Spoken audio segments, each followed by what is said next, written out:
Bom dia aos irmãos, quero saudar a igreja com a paz do Senhor, amém? Para mim é um motivo assim, de muita alegria ter essa oportunidade de compartilhar a palavra do Senhor aqui na igreja. Uma responsabilidade também que a minha esposa está aqui, os meus 3 filhos, minha nora, meus 2 netos, né? Eu fico muito feliz de estar aqui, né? Esse ano eu completo 30 anos de caminhada. Há 30 anos atrás eu tomei minha decisão. E desse caminho nunca mais voltei e não quero voltar, né? E como o pastor disse, nós estamos nesse mês pegando um gancho da psicologia, mas com os princípios da palavra de Deus, falando sobre alguns assuntos. Então, o que eu vou falar para vocês está um pouco daquilo que a psicologia fala e aquilo que a Bíblia nos mostra, né? Vamos abrir nossas Bíblias em Mateus capítulo 5, 23 a 24.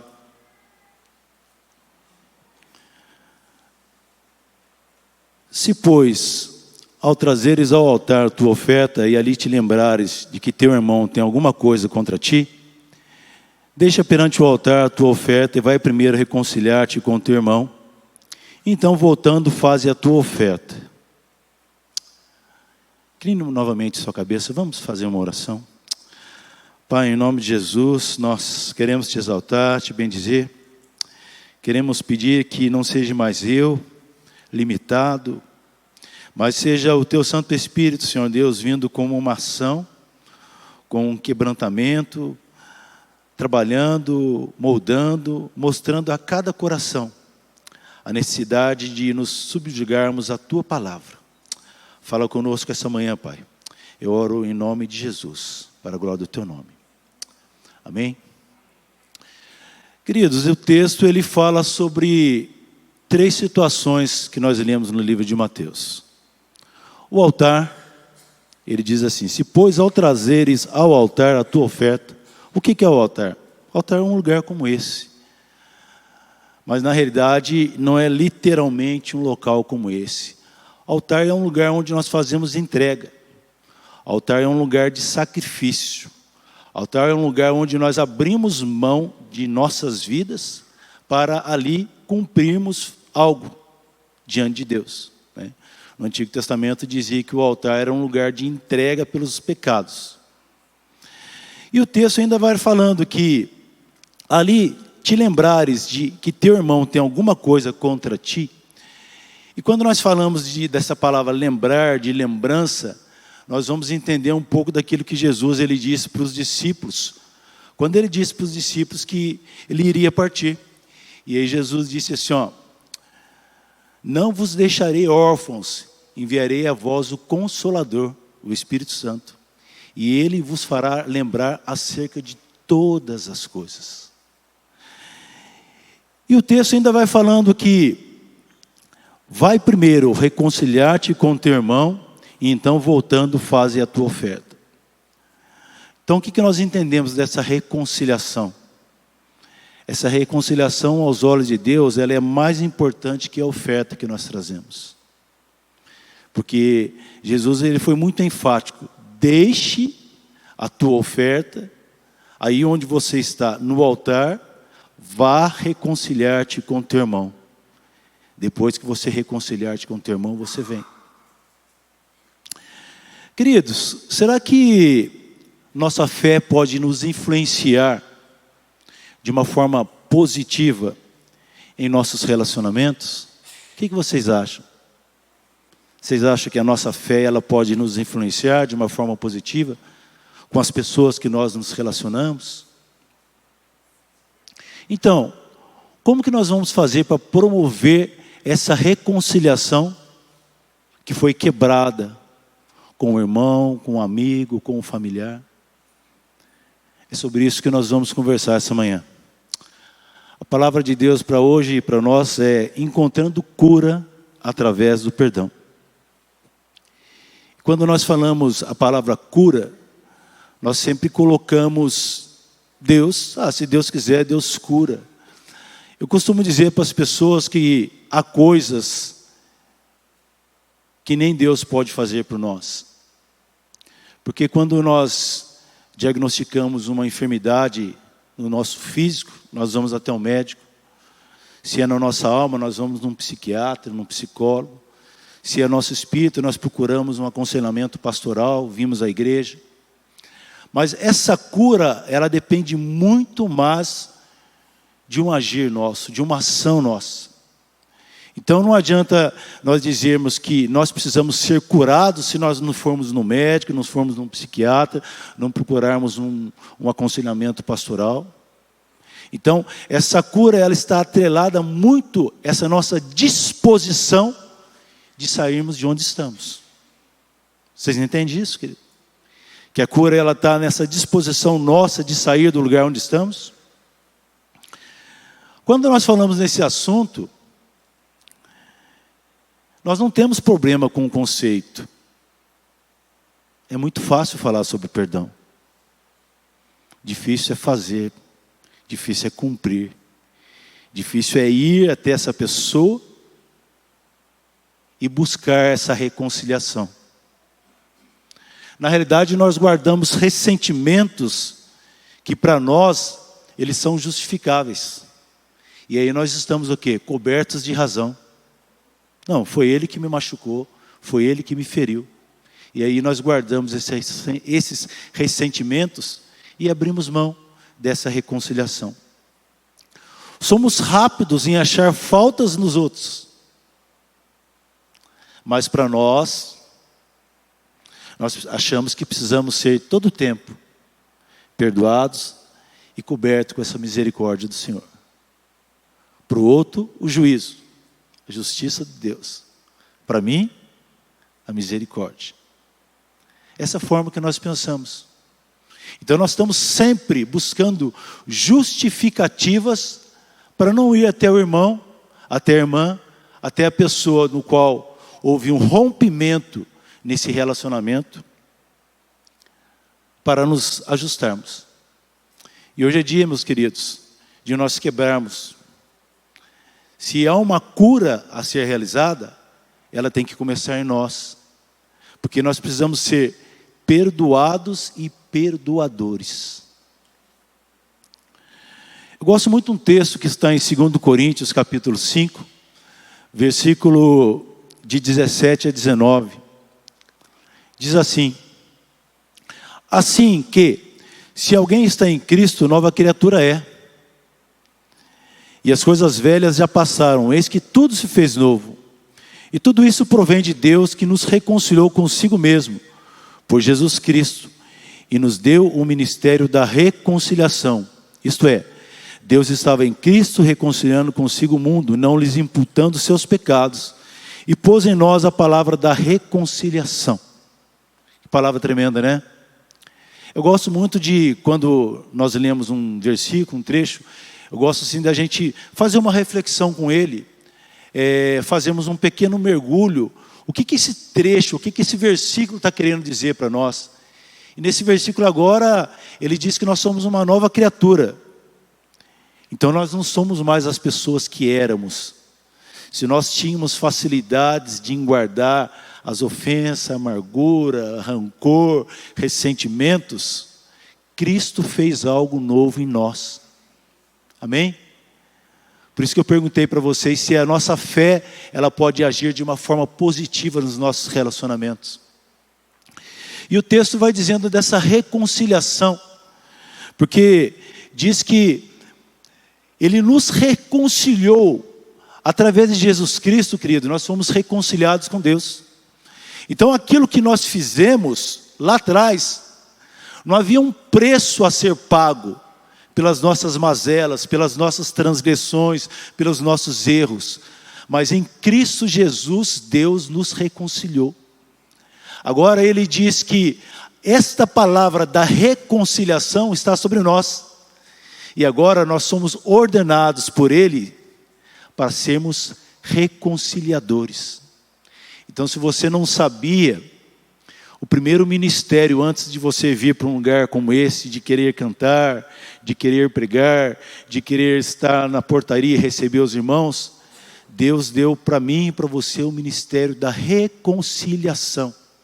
O primeiro ministério cristão é o ministério de se reconciliar com Deus e reconciliar aquele que está distante dele.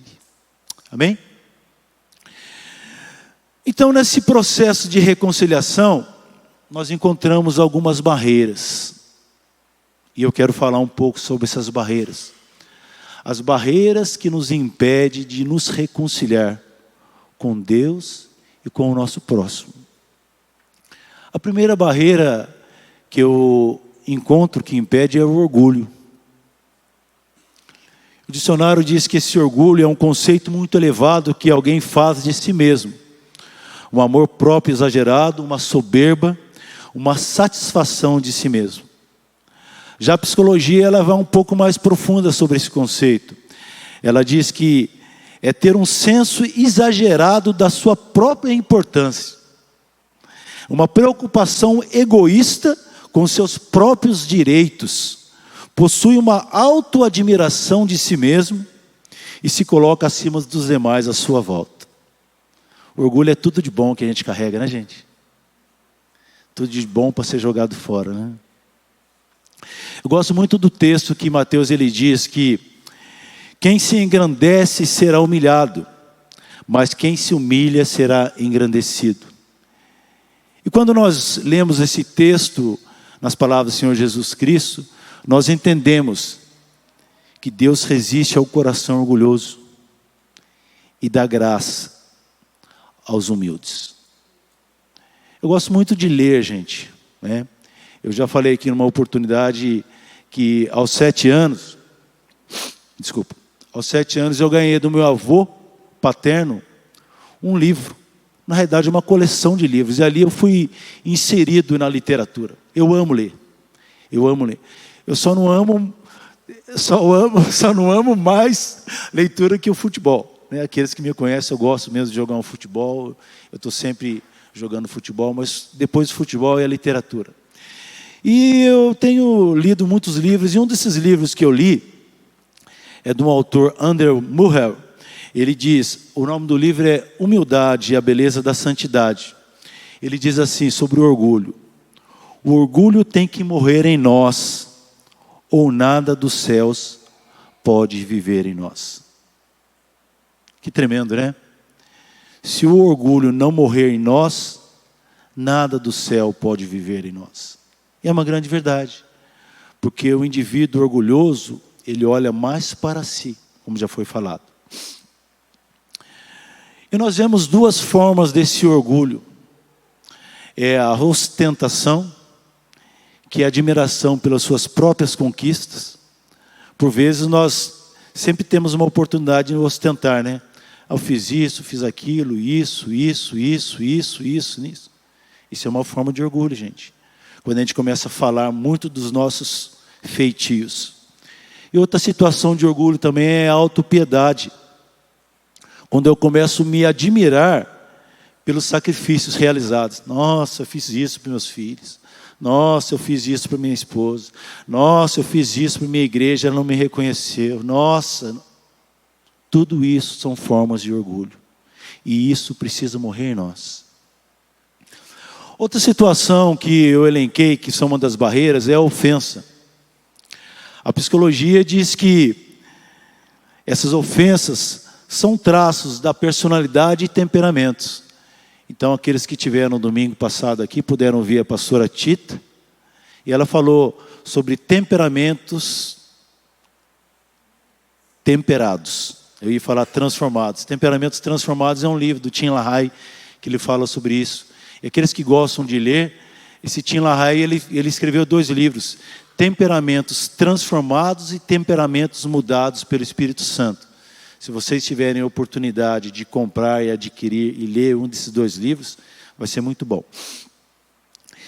E na realidade, nessa questão do temperamento, o melancólico, o fleumático, o sanguíneo e o colérico, a psicologia ela consegue perceber que os 2 últimos, o sanguíneo e o colérico, são os que têm uma maior facilidade em ofender e guardar mágoas. Aqueles que são coléricos, aqueles que são sanguíneos, sabem muito bem o que eu estou falando. E a pastora Tita falou que os coléricos e os sanguíneos têm um senso de liderança, mas essa liderança muitas vezes ofende. E aí quando ele é ofendido, ele guarda mágoa, ele faz beicinho. O que são essas ofensas então, queridos? São ataques de ira, são insultos, são divisão. E essa ofensa, ela impede da pessoa ver o próprio caráter dela. A pessoa que tem essa facilidade de ofender, ela não consegue se enxergar. Ela só consegue enxergar as falhas que o outro promove. E essas falhas são os olhos dele. Então eu costumo dizer que não é uma verdade absoluta. É uma verdade absoluta aos olhos dele. Ele que viu isso. E infelizmente, muitos não conseguem responder ao chamado de Deus sobre suas vidas, nos ministérios, nas igrejas, por causa das feridas e mágoas, essas ofensas que foram inseridas sobre eles.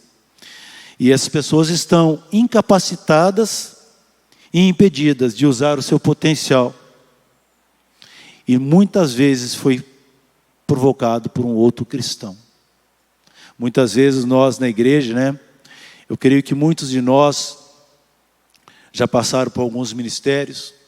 E uma das causas de nós sairmos de um ministério é uma ofensa não tratada.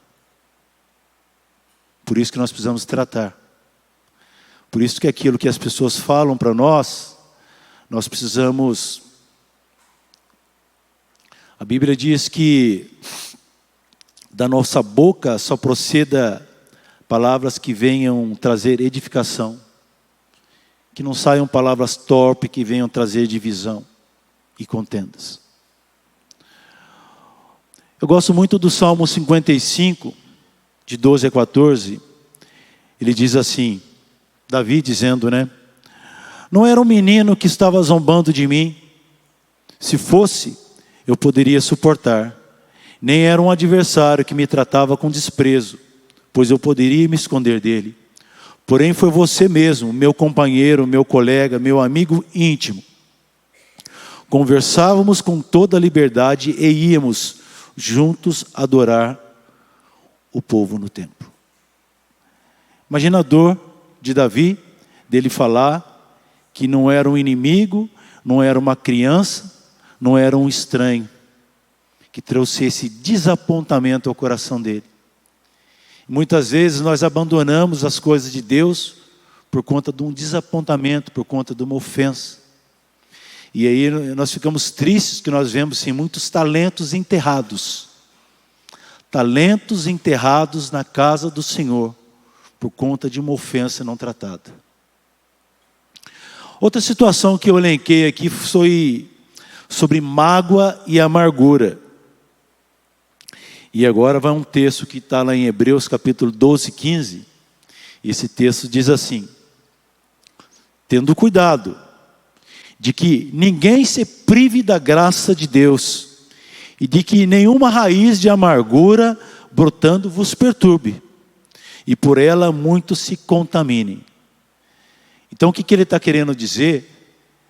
Que essa amargura que nós guardamos e alojamos no nosso coração, ela vai nos contaminar. E se nós não nos atentarmos com essa contaminação que ela está querendo promover, nós vamos perder esse discernimento da graça de Deus. Esse amor, esse perdão, essa misericórdia.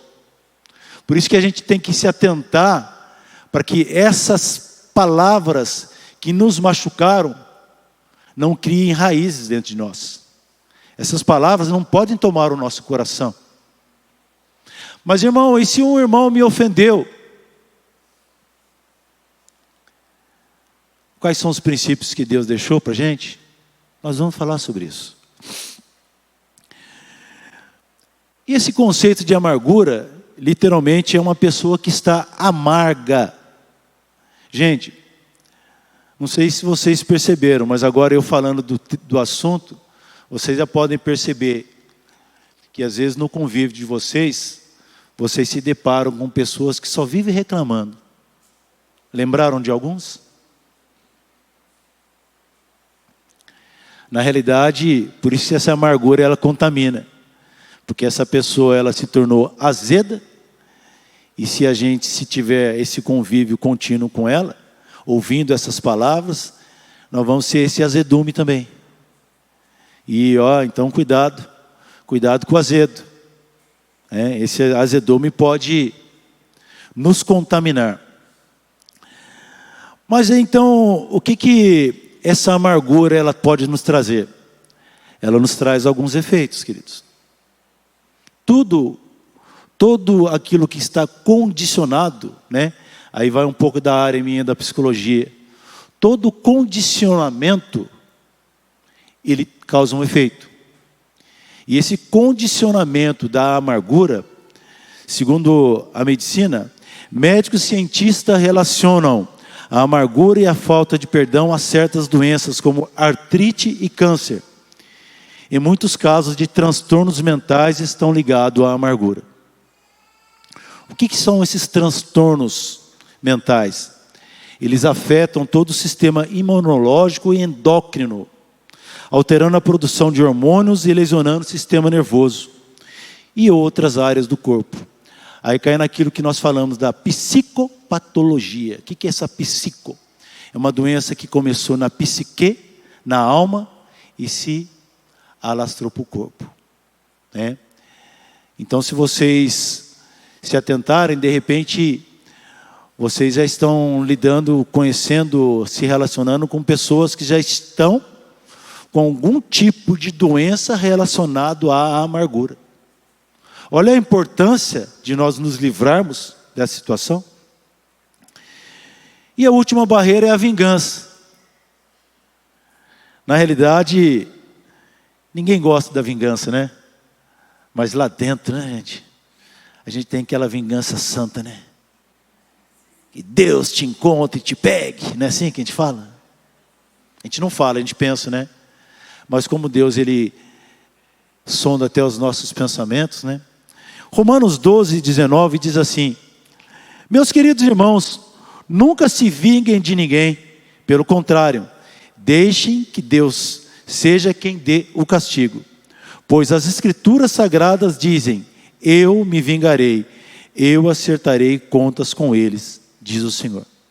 Então, queridos, não compete a nós a vingança pela ofensa. A Bíblia diz que é Deus. Entrega para o Senhor aquela pessoa. Se essa pessoa está continuamente te ofendendo, te humilhando, te desprezando, não é o seu ato de querer vingar-se dele que vai resolver a situação. Pelo contrário, quanto mais desejarmos essa vingança, mais aliançados estaremos com essa pessoa, porque nós vamos estar sempre lembrando dessa pessoa. Alguns de vocês já passaram por momentos como esse, onde vocês lembram da pessoa que machucaram, que feriram, e vocês muitas vezes querem que essa pessoa se dê mal. Então essa vingança é quando uma pessoa é magoada e ofendida e pode se tornar uma pessoa amarga, e acredita que há uma dívida a ser paga. Você me machucou, você tem que pagar. E ela espera que o pagamento da ofensa que ela sofreu seja essa vingança. Vingança, então, queridos, não é um caminho da justiça divina. Então nós entendemos que nesse processo da reconciliação, que nós temos muitos desafios. Muitos desafios. Mas para o processo de cura ele ser determinante de nossas vidas, nós precisamos quebrar algumas coisas. E eu vejo que a primeira delas é a resistência do nosso próprio coração. Por vezes nosso coração está duro igual uma pedra. Aquela palavra lá de Jesus que a semente caiu em 4 tipos de terreno, né? Às vezes nosso terreno está ali rochoso, duro. E aí Eu não quero perdoar aqueles que me ofenderam. Eu não quero, eu decidi que eu não quero perdoar. E nada vai me fazer mudar de ideia. Uma situação que às vezes nós temos dificuldade, é muito comum, é a prática da compaixão. O que é essa prática da compaixão? Eu gosto muito de dois textos que elucidam muito essa situação. O que é essa compaixão? Filipenses 2,5, ele diz assim, de sorte que haja em vós o mesmo sentimento que houve também em Cristo Jesus. Então, que haja em nosso coração o mesmo sentimento que houve em Cristo Jesus. Mas que sentimento que é esse, vai? Aí nós voltamos um pouco no Evangelho de Mateus, capítulo 9, 35 e 36.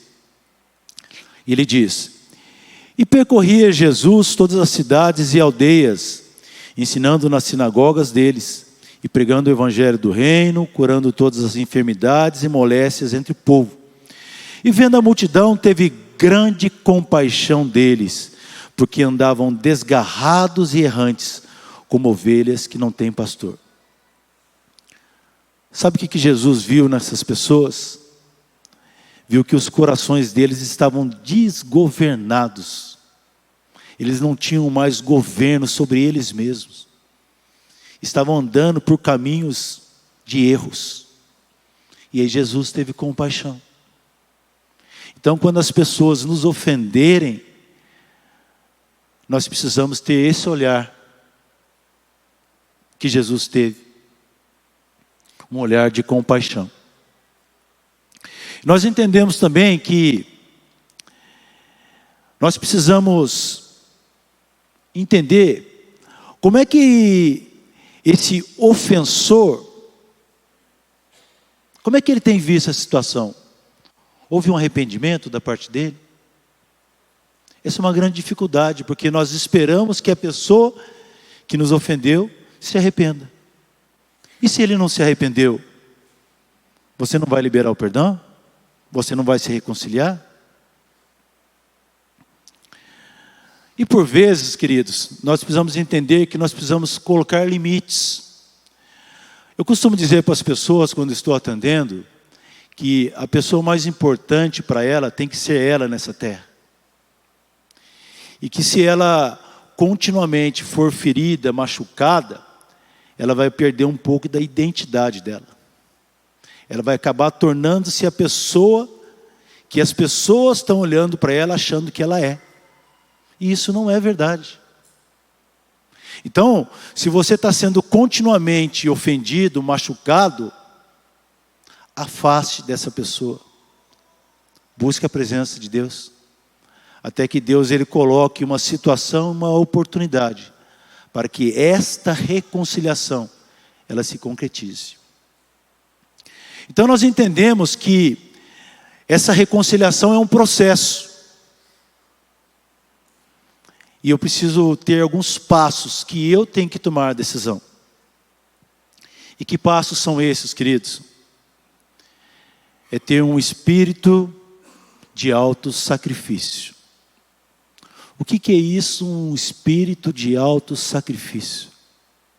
Renúncia. Jesus disse que aquele que quer ganhar, herdar o reino dos céus, abre mão da sua própria vida. Renuncia a si próprio. Tome a sua cruz e siga. Se não houver renúncia, é sinal que nosso coração está cheio de orgulho. Não é isso?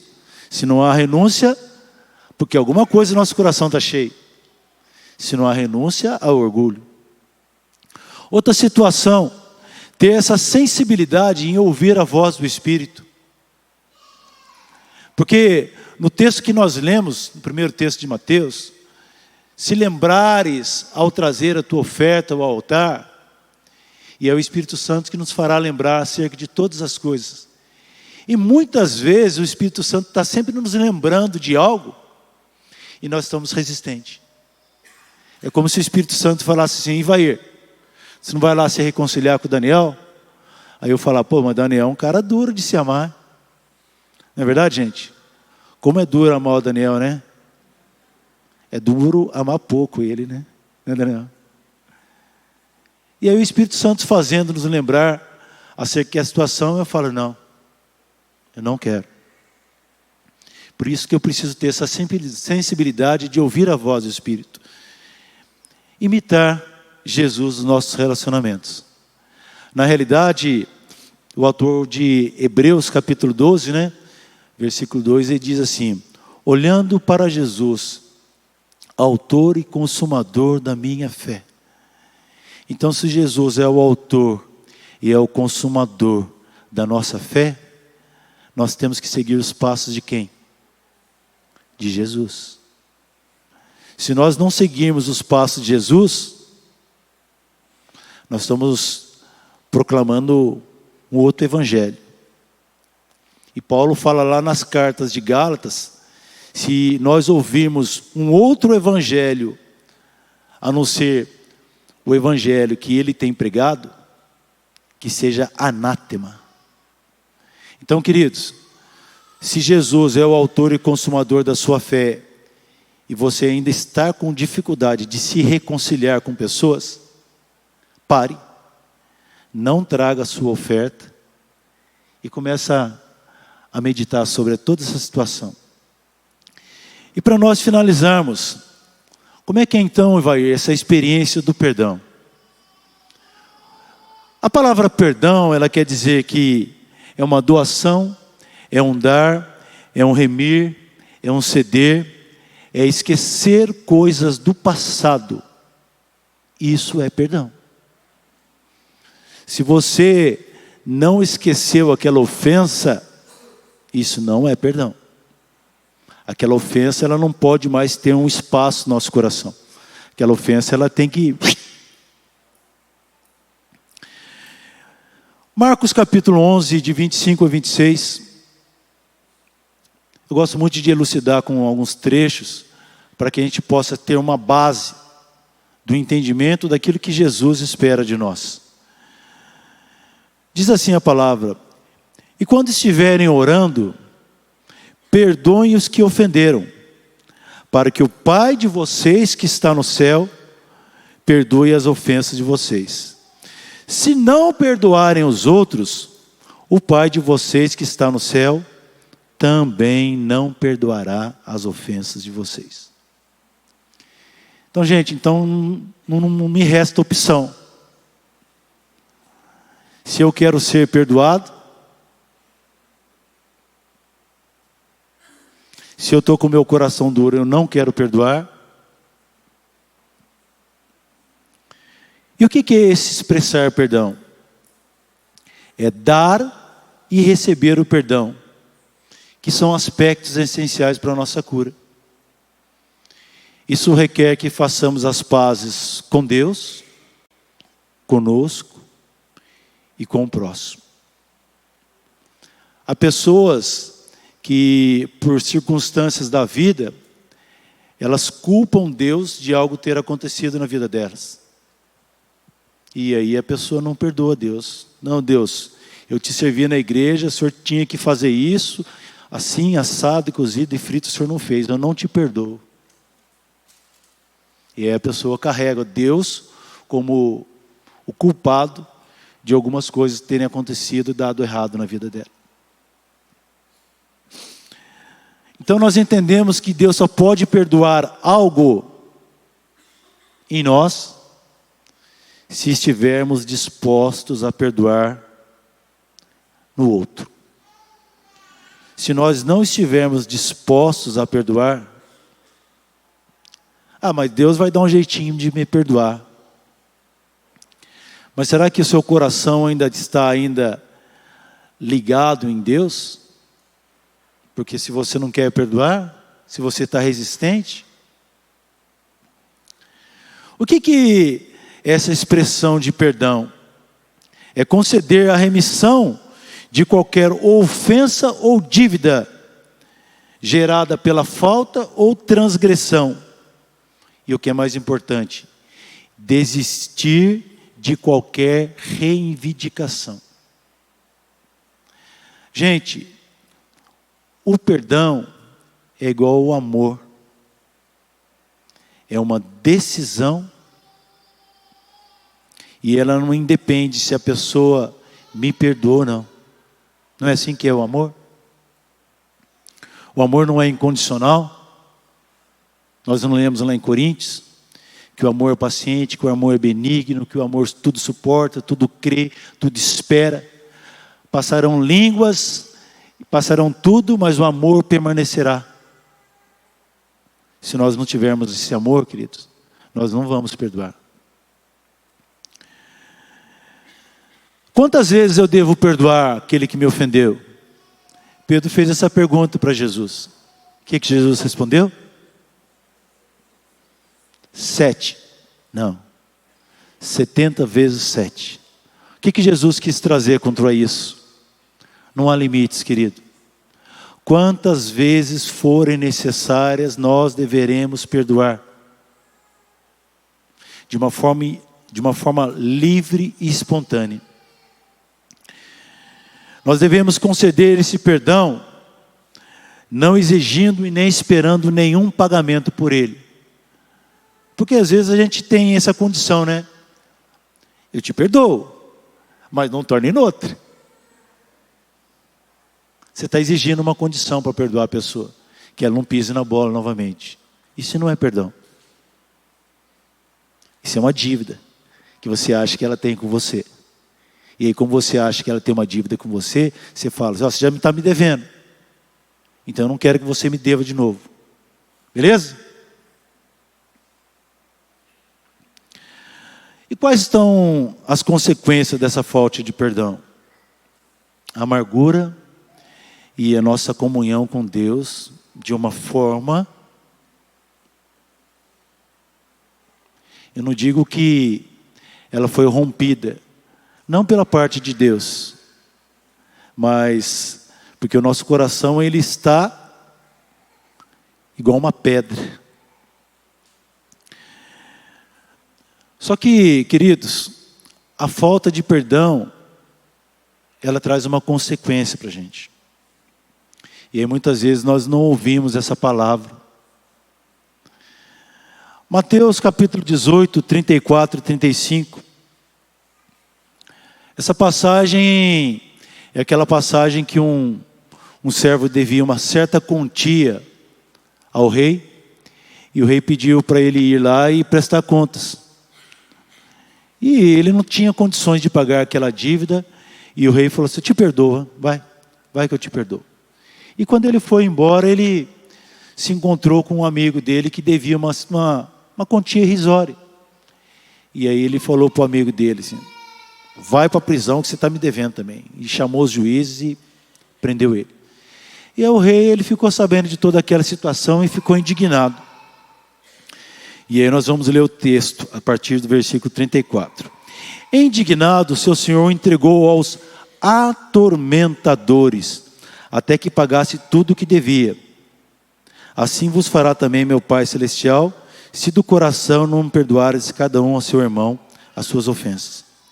Se vocês forem lá no texto, Jesus está contando uma história até o versículo 34. Chega no versículo 35, ele muda a tonática da oratória dele.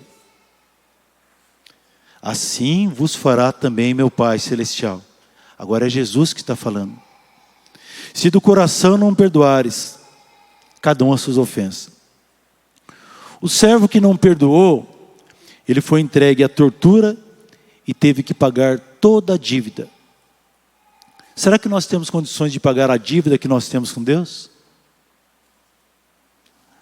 Eu gosto muito de um texto que está lá em Miqueias, eu não vou ler para vocês, e o texto diz assim que quando os nossos pecados são perdoados por Deus, Ele os manda lá na profundidade do mar, dos quais nem Ele mais se lembra. Então da parte de Deus, já foi esquecido.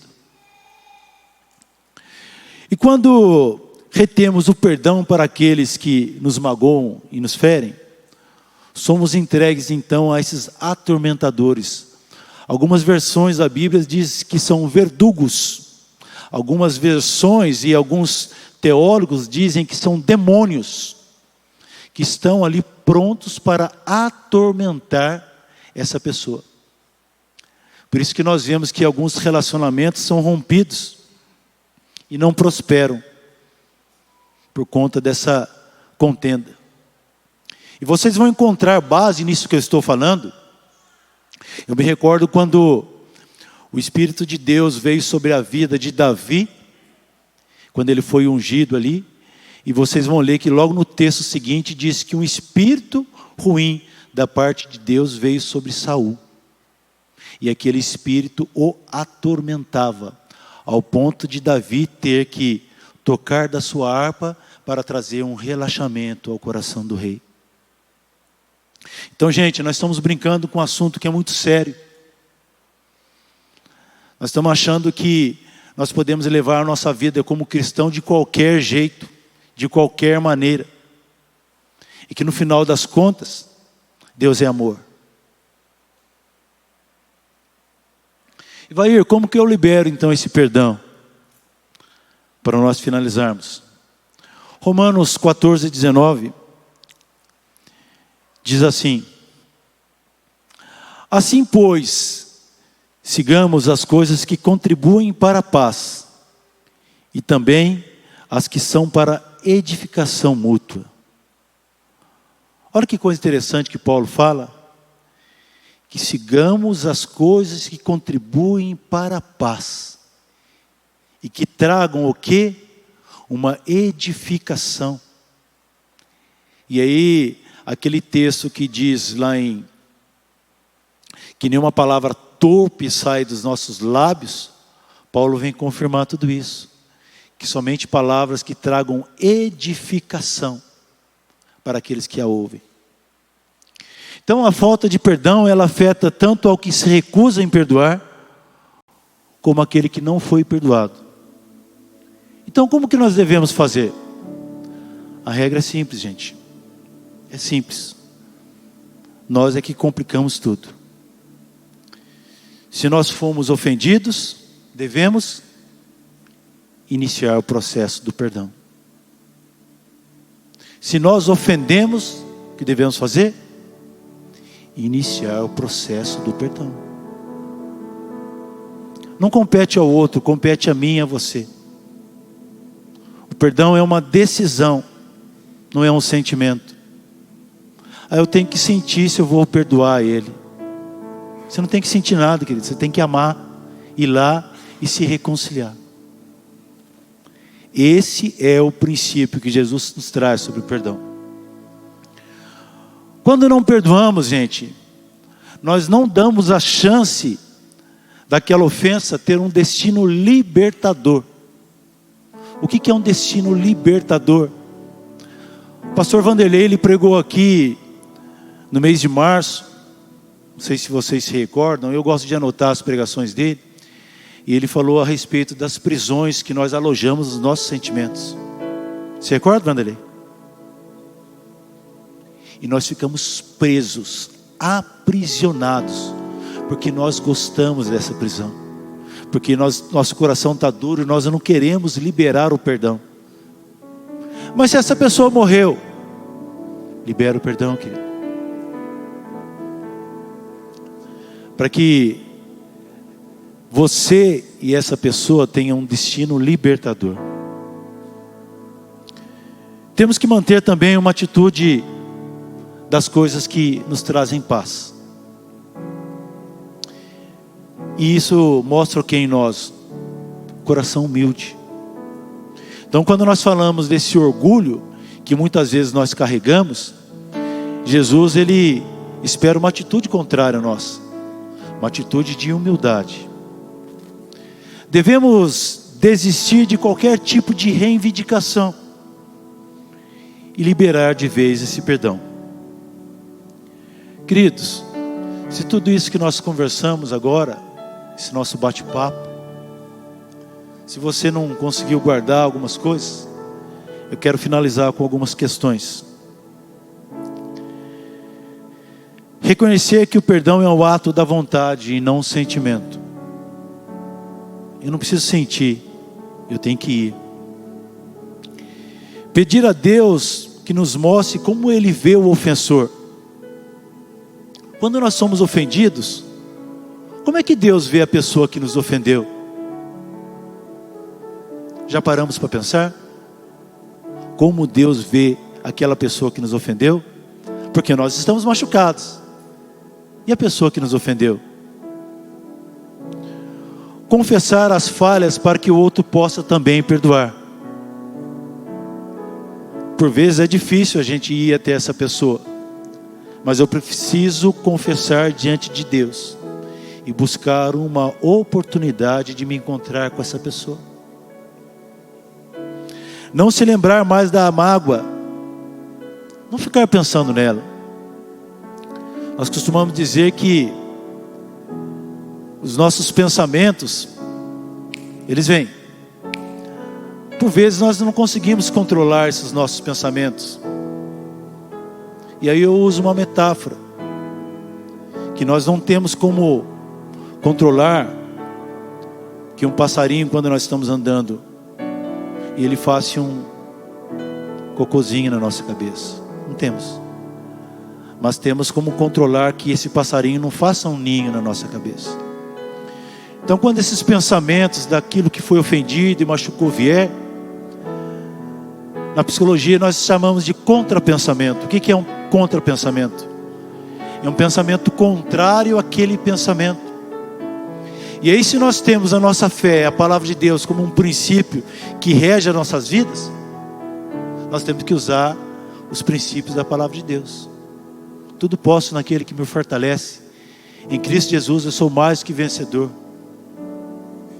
E aí nós vamos. E para finalizarmos,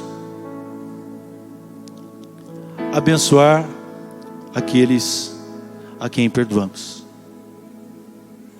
Queridos, enquanto você não ordenar a bênção para aquela pessoa que você tem mágoa e ressentimento, a sua vida vai ficar travada. Amém?